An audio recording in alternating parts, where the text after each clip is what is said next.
പിതാവിന്റെയും പുത്രന്റെയും പരിശുദ്ധാത്മാവിന്റെ നാമത്തിൽ ആമേൻ. എൻ്റെ പ്രിയപ്പെട്ടവരെ, ഇന്ന് ജൂൺ 4 തീയതി ബുധനാഴ്ചയാണ്.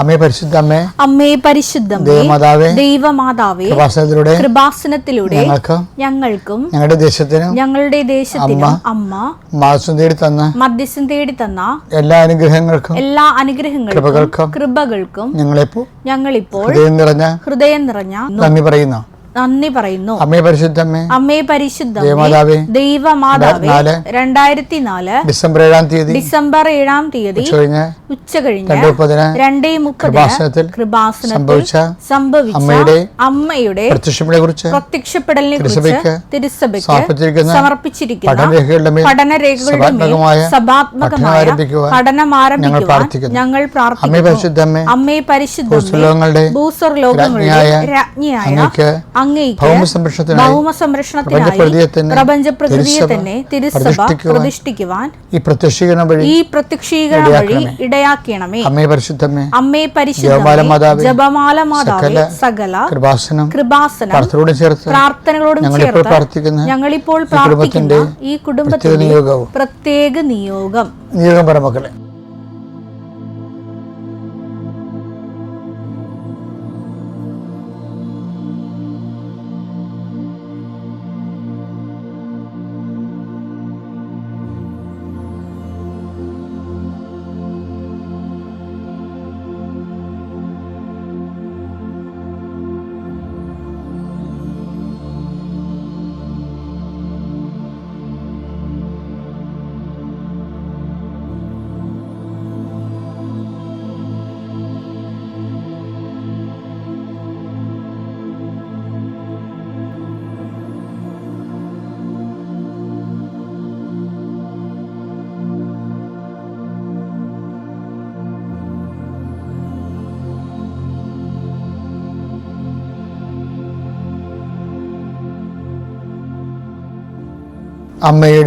അമ്മയുടെ പ്രത്യക്ഷീകരണത്തിന്റെ അനുഗ്രഹവേളയിൽ ഞങ്ങൾക്ക് സാധിച്ചു തരുവാൻ കനിയണമേ. ആമേൻ. വിശ്വാസ പ്രമാണം.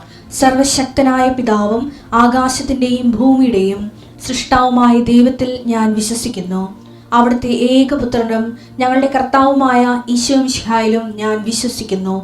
ഈ പുത്രൻ പരിശുദ്ധാത്മാവിനാൽ ഗർഭസ്ഥനായി കന്യകാമറിയത്തിൽ നിന്ന് പിറന്ന് പൊന്തിയോസ് പീലാത്തോസിന്റെ കാലത്ത് പീഡകൾ സഹിച്ച് കുരിശിൽ തറയ്ക്കപ്പെട്ട് മരിച്ച് അടക്കപ്പെട്ട് പാതാളങ്ങളിൽ ഇറങ്ങി മരിച്ചവരുടെ ഇടയിൽ നിന്ന് 3-ാം നാൾ ഉയർത്ത് സ്വർഗത്തിലേക്ക് എഴുന്നള്ളി സർവശക്തിയുള്ള പിതാവായ ദൈവത്തിന്റെ വലതുഭാഗത്തിരിക്കുന്നു.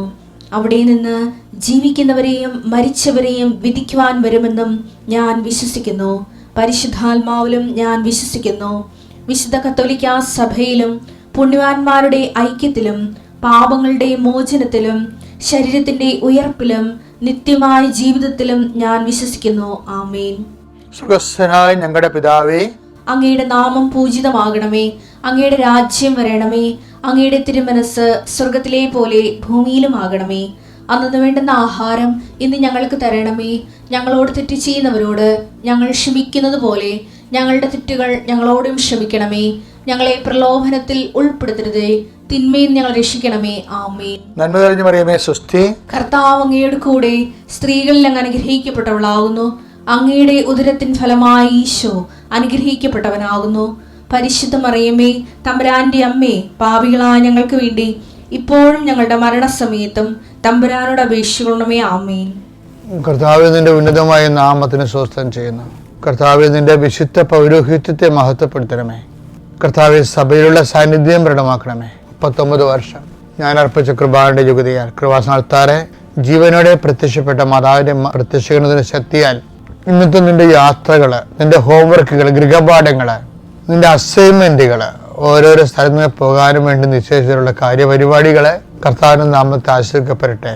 മനസ്സിടിഞ്ഞ് വല്ലാത്ത രീതിയിലായിപ്പോയവർ അവരെല്ലാം കർത്താവ് ഇന്ന് ഈ ഒറ്റ പ്രാർത്ഥന കൊണ്ട് മാതാവിൻ്റെ മധ്യസ്ഥയിൽ അവർ ഉയർത്തുന്നു കേട്ടെന്ന് പ്രാർത്ഥിക്കുന്നു. എൻ്റെ കർത്താവിൻ്റെ ഉന്നതമായ നാമത്തിൽ സഭയുടെ അധികാരത്തിൽ കുരിശടയാളത്തിൽ കർത്താവ് ചെറിയ ചെറിയ ഉദ്യമങ്ങൾ കൊണ്ട് കുഞ്ഞു കുഞ്ഞു ജോലി കൊണ്ട് കർത്താവെ ജീവിതം തല്ലിപ്പൊട്ടിച്ചുകൊണ്ട് പോകുന്നവർക്ക് ചില സമയത്ത് കർത്താവേ അവർക്ക് വലിയൊരു ബാധ്യതയോ ഭാരമോ ഉണ്ടാകുന്നതും അപകടങ്ങൾ ഉണ്ടാകുന്നതും പലതരത്തിൽ എന്തെങ്കിലും തരത്തിലുള്ള വലിയ ചിലവുണ്ടാകുന്ന എല്ലാവിധ അവസ്ഥകളും ഈശോയുടെ നാമത്തിൽ ഞാൻ ബന്ധിക്കുന്നു. അവർക്ക് കർത്താവ് പിന്നീട് ഒരിക്കലും എഴുന്നേറ്റ് പൊങ്ങാൻ പറ്റാത്ത രൂപത്തിലായിപ്പോകും. കൂടുതൽ കടങ്ങൾ ഉള്ള വിഷയങ്ങൾ ഉണ്ടായിക്കഴിഞ്ഞാൽ എൻ്റെ കർത്താവിൻ്റെ ഉന്നതമായ നാമത്തിൽ സഭയുടെ അധികാരത്തിൽ കുരിശടയാളത്തിൽ ദൈവശക്തി എന്ന് ആശ്രയിക്കപ്പെടട്ടെ. എൻ്റെ പ്രിയപ്പെട്ടവരെ, പിന്നെ ഇപ്പോൾ ഉടമ്പടി എടുത്ത് ജീവിക്കുന്നവരല്ലേ നമ്മൾ. കൃപാസനത്തിൽ എൻ്റെ ശ്രോതാക്കളുടെ ഒരു 90% പേര് ഉടമ്പടി എടുത്തവരാ. ഇതിനകത്ത് ഒരു ഉടമ്പടിയുടെ പുരോഗമനത്തിൽ ഉടമ്പടി ജീവിതം എന്ന് പറയുന്നത് ഉടമ്പടി ജീവിത രീതിയാണല്ലേ. ഇത് പുരോഗമിക്കുമ്പോൾ നമ്മൾ എപ്പോഴും നമ്മൾ ശ്രദ്ധിക്കണം. നിങ്ങൾ വിളിയും തിരഞ്ഞെടുപ്പും ഉറപ്പിക്കുന്നതിൽ ഉത്സാഹം പ്രാപിക്കണം.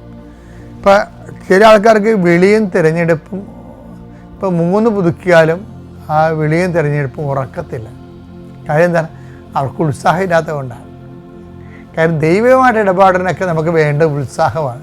2:10 ആകയാൽ സഹോദരങ്ങളെ നിങ്ങളുടെ വിളിയും തിരഞ്ഞെടുപ്പും ഉറപ്പിക്കുന്നതിൽ കൂടുതൽ ഉത്സാഹമുള്ളവരായിരിക്കുവിൻ. ഇങ്ങനെ ചെയ്താൽ ഒരിക്കലും നിങ്ങൾ വീണു പോവുകയില്ല. ഉടമ്പടി പുതുക്കുമ്പോഴൊക്കെ നമുക്ക് വേണ്ടത് ഉത്സാഹമാണ്. നമുക്ക് നമ്മുടെ കാര്യങ്ങളെ സമയത്ത് നടക്കാതിരിക്കുമ്പോഴാണ് നമുക്ക് ഇരട്ടി ഉത്സാഹം വേണ്ടത്. എന്താ കാരണം വെച്ച് കഴിഞ്ഞാൽ നമ്മൾ കാര്യങ്ങൾ നടന്നത് കൊണ്ടല്ല നമ്മൾ ഉത്സാഹം കാണിക്കണമെന്ന് ദൈവത്തിന് തോന്നരുത്. കാര്യങ്ങൾ നടക്കണില്ല. ചില കാര്യങ്ങൾ നടക്കുന്നതിന് അതിൻ്റെ ടൈം എടുക്കത്തില്ലേ. ഇപ്പം കാര്യം നടക്കണില്ല. കാര്യം നടന്നിട്ടുണ്ടെങ്കിൽ ഉത്സാഹം കാണിച്ചാൽ അതിൻ്റെ പേരുള്ള ഉത്സാഹമാണെന്ന് തോന്നിപ്പോകും. അങ്ങനെയല്ല, കാര്യം നടക്കണില്ല, നിൻ്റെ പ്രാർത്ഥന കേൾക്കണില്ല.